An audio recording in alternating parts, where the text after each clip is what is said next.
Praise the Lord. Praise the Lord. Welcome back again to my channel.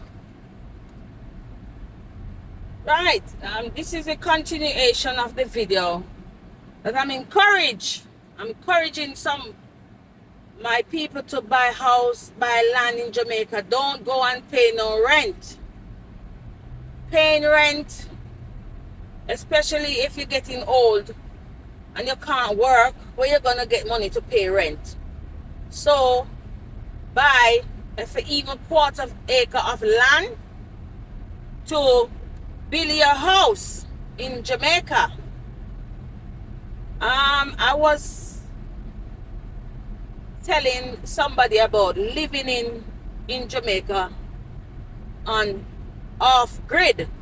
I don't think many people know what off grid is. She said no, she would never like to live off grid.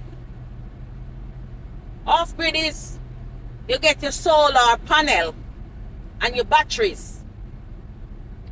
Many people don't know what is off grid mean, so I'm just explaining.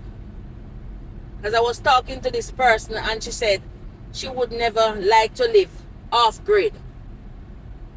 Little did she know that off grid you manage your own bill with the sun.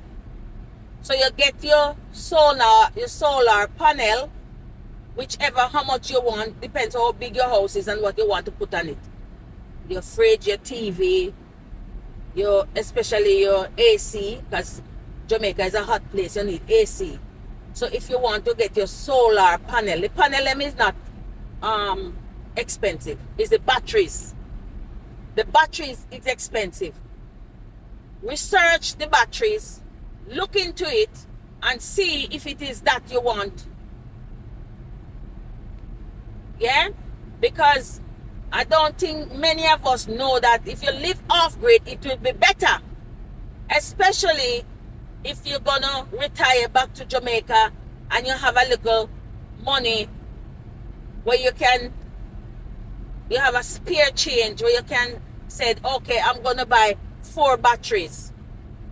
The only thing with the battery, as far as my understanding is, you have to service the battery every year. Every year you got to service. You got to pay a reputable company to come in and service the battery every year when you live off grid. Yeah. So off grid is get your solar panel and work with it. You don't have to pay light bill in Jamaica. Amen. Amen.